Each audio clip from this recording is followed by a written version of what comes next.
Hello everyone and welcome back to another episode of Q&Play, my monthly Q&A series where I answer your questions with a rambly, unscripted format. First question comes from Jonas. Any tip on how to bring friends into the RP fold who are otherwise uncomfortable getting into character? First and foremost, having other people who are more confident talking character, that is the first step. Not many people like being the first person to do something, so having someone who's already talking a character, whether it be the DM or a more outgoing player, well, it'll make it way easier for those new players to get into the roleplay a little bit more. And before some keyboard warrior goes into the comments and goes, "Oh my god, roleplaying and talking in character aren't actually the same." I know, okay? It's fine. I don't want to say talking in character a million times. Let's call it roleplaying and call it a day. If you yourself are a nervous role player and don't know how to get into talking in character, and you want to, well, taking notes about your character, extensive notes, and just practicing in the mirror, those are two things that I do all the time as a DM, practicing my NPCs. Just taking a few notes about what their personality is like, and just running some dialogues through, practicing a few lines that I think the character might say, that is really, really helpful. On the other hand, if you are a more confident roleplayer yourself and you're trying to bring someone else into the roleplay, facilitate an accepting environment, try to mention them and bring them into conversations, but other than that, players need to want to talk in character in order to really make it work. And if they don't want to, that's perfectly okay. You can run a perfectly awesome D&D game without talking in character. Question from David Flint: what is the first thing that guy does that bothers you more than anything else? The main thing that you're going to do to bother me if you're that guy is probably all of the massive ego trips that I see all the time in these RPG horror stories. The two that guys that I've had more extensive interactions with, the one I talked about in like a Q&Play months ago, and the one I talked about in a recent RPG horror story, both of them had this massive narcissistic ego that could not be overcome. They seem to only care about their own games, their own characters, and look down on everything else around them, which is just not a good way to play D&D. First and foremost, D&D is one of the most subjective things you can do. The only way that you're playing D&D wrong is if your group is not having fun. If your group is having fun, then awesome. You know a great way to make your group not have fun? Be dismissive and rude to them because you think that your character or your backstory or your campaign is better than somebody else's. That's just not good. It's bad and crappy, and it's gonna really get on my nerves if I'm playing in your game or if I'm running a game for you. Look, I'm all for being proud of stuff that you're good at. Truth be told, we only have enough time in this life to get good at a few things. So I think you should be proud of the things that you've accomplished, but at the same time, you don't need to engage in a dick measuring contest every single time you perceive even a little bit of inferiority, and I put inferiority in massive scare quotes. Another huge red flag for me is people that can't handle taking damage. This was a big red flag with the wizard that I talked about in my 10K special. That guy could not handle losing in any way. Even taking damage would annoy him. And I understand getting sad if you lose, even a little bit annoyed. But at the end of the day, this is a game. And you're rolling dice with ones on them. You're never going to win everything because this game is not meant to be won 100% of the time. There are going to be failures. There's going to be losses. That's how D&D is exciting. If you won everything, where's the fun there? If a player is immediately passive-aggressive, if the healer doesn't immediately put them to full health, or immediately annoyed if the DM dares to roll a natural 20 against their character, then that's gonna be signaling some red flags for me. There are many, many other red flags. I feel like there's a post in RPG Horror Stories that goes over them comprehensively, but those are just the two that irk me the most. Question from Trevor Shaw-Mumford: how was your first time as a player versus as a DM? Which did you start with? I started playing as a player first, but barely. I only played in a few one-shots that were very separated out. I didn't get to play very often just because of time and the availability of the other party members. As a player, I started out pretty lost. I didn't understand most of what was happening, as I had only listened to some D&D shows, and at that point I wasn't really paying attention to the rules and didn't understand what was happening. I understood that natural 20 is really, really good because people would cheer whenever they rolled a natural 20 in shows like Dice Camera Action, but other than that, my general knowledge of the rules was limited. As a DM, I had a much easier time. I understood the rules by then, and I knew generally how to build a good story. However, there were some kinks in that building a good adventure is hard, like balancing encounters and creating interesting NPCs. That is a completely different ball game from just writing a good story. I mean, managing to fit it into a session is way more difficult than some players realize. That being said, I DM way more than I play for a reason. I like DMing. DMing is just really fun to me. I love building out the story, building my homebrew world. In fact, when Roll for Insight starts to slow down, which I have a feeling is going to start happening going into 2022, I'm going to probably do a world building series. And if you guys are interested in that, I would love to walk you through the process of building a world with me and the ups and downs, the highs and lows of coming up with all this homebrew and figuring out what to do with it and how to integrate it into an actual campaign. Question from Nathan Kirk: is there a method you use when making/going through homebrew? I've already answered this for items. I usually look on a website called Griffin Saddlebag or a subreddit called Griffin Saddlebag to get most of my homebrew items, either that or take them from the DMG. I do reskin items and sometimes make my own, but when I'm making my own, I go through a lot of math, essentially, to make sure that they will fit neatly into the game.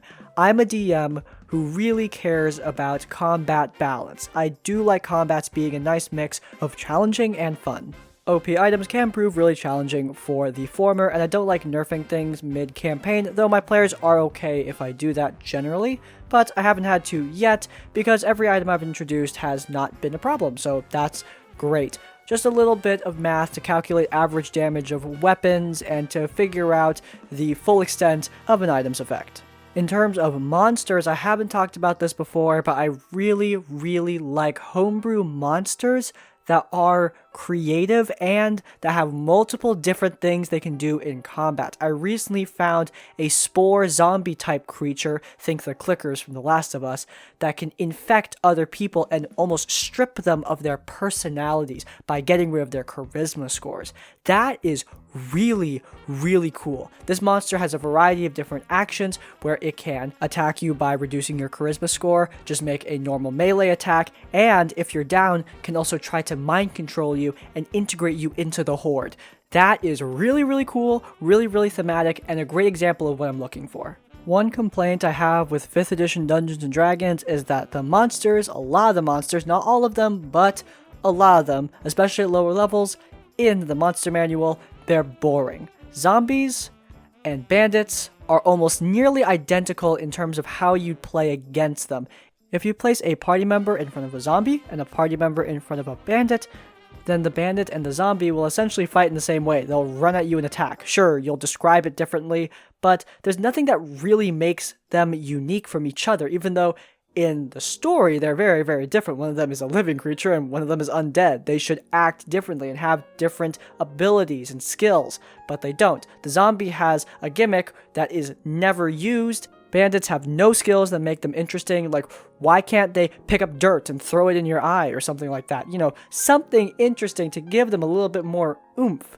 But beyond homebrewing to make them better, the DMG and the Monster Manual don't do much for you there. That is my number one wish for 5.5 edition, by the way. But back to the homebrew question, monsters that offer more dynamic actions, that is definitely what I'm looking for when I'm looking through homebrew monsters to add into my campaign. Those make combat so much more interesting. And you don't need to use the monster necessarily. I mean, if you can just take mechanics and integrate them into monsters that already exist, you can also make your combat way more fun. Question from Dies Inside: what is the most chaotic thing a player has ever done to you? Well, my players are not very chaotic. They're not.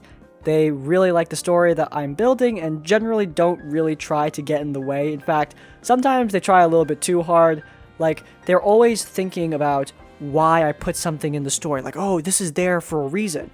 But they're not really thinking of the fact that I'm mostly just giving them a sandbox to work in. Sure, I have plans, but a lot of the time I'm just giving them a sandbox. Luckily, and recently, they are starting to build up more creative and chaotic plots, which I'm really happy with. None of those plots have been carried out yet, and so we can't really talk about those because they haven't happened. But in terms of chaotic and unexpected things that players have done to me as the DM, the number one thing I would have to say that I was not expecting was for a player to romance one of my NPCs.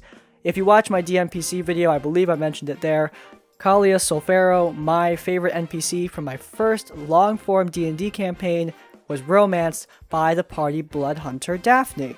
And I was not expecting that. Kalia was a character that the party really, really liked, but I didn't expect Daphne to romance Kalia. Not because they wouldn't be compatible or anything, the two characters actually go really, really well together. Kalia is a very capable assassin, but she's incredibly socially awkward, whereas Daphne shares that element, but she's way, way more confident and blunt. It really worked out.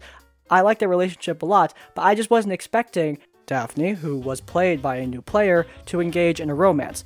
Daphne's player was dropping a lot of hints that, in hindsight, I didn't really catch on to because my helpless asexual ass is not exactly experienced in that field, but eventually I started realizing what was going on, and I asked Daphne's player, Kyla, if she wanted to romance Kalia, and we talked about it just for a little bit, and we agreed, yeah, we could make this work.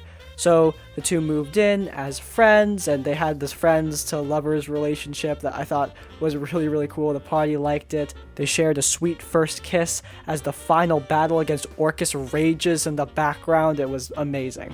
In all, while it was an unexpected moment, it certainly was not unwelcome because while I wasn't really anticipating a romance in that campaign, the character development that arose from Kalia and Daphne getting together was really, really cool, and one of my favorite parts of the whole game. This question is not from the community tab, rather this has appeared in my inbox, and it is simply, how do you get started with Dungeons & Dragons YouTube? Or, well, I guess YouTube in general. First and foremost, I am probably not the best person to be answering this. I can only speak for myself and my experience with doing content creation on YouTube with Dungeons & Dragons. I have not been doing this long, only for a year, and I can't say I'm the most experienced. But with all that being said, here we go. Number one thing I have to say is you need to find a way to make your content attractive to an audience. I was watching a Ginny D stream, and it's really unfortunate that I can no longer find it because it was really, really good, and she said a lot of things that really resonated with me, but one of the main ones was that, unfortunately, no matter how hard you work, it doesn't matter if your content doesn't have an audience. That is the number one priority. Your content must have an audience. People need to want to watch it. And that means often you need to find a way to stand out amongst the crowd. You need to do something that other people are not doing. Make content that they're going to want to watch. The audience is king on YouTube, so you need to find your audience. Another thing is that I've seen this thing go around where people say, oh, well, I'll just start doing it for fun, and then if it gets big, I'll take it seriously. That's awesome. If you want to do YouTube for fun, do it for fun. But if you specifically do want it and intend for it to get big and to take it seriously, if that's what you want, if you want to do this professionally, or at least you want to do it for a hobby or a gig, you do need to take it at least somewhat seriously. Like, you're not going to get an audience if you don't balance your audio right, or if your audio is unclear, if your video editing is really bad, or if you don't have a good recording software, etc., etc. When I was talking to Davy Chappie about streaming D&D, one thing that really stood out to me in that conversation was that both of us just discounted stuff like leveling audio because we assume that that's already going to be done. Just basic video production stuff should be accounted for. And luckily, YouTube video tutorials are out there. I learned how to do all of this on my own with video tutorials on the programs that I use. There are tons of resources out there. If you want to do D&D content creation on YouTube, though, the main thing I'd say is you need to have a passion for both D&D and creating content. Before I was playing D&D, I already loved doing this. I enjoy content creation. It's just something that I like doing. I like making videos. I like recording podcasts. I like talking to people in interviews. It's something that I love doing. Initially, I wanted to get my degree in journalism and work in that field because I love telling the stories of people and their work. I mean, it's something that I've done outside of YouTube and on YouTube, and I've enjoyed every second of it. And that is why I like doing this YouTube channel, not just because of Dungeons & Dragons. Dungeons & Dragons is a big part of what I do. Obviously, it's right in the title of my channel. But I am also passionate about content creation. Having a passion for both is most important. If you're just passionate about D&D, you don't need to do content creation. But if you're passionate about both, then I don't think there's anything stopping you from getting out there and making your content. If you guys want to start D&D YouTube, I honestly encourage you to do it. If you're passionate, if you got the drive, then I look forward to seeing your content out there on the internet. If you guys enjoyed this episode of Q&Play and you want to let me know, then please do leave a like. If you want to see more of my content, then please do subscribe to Crispy's Tavern.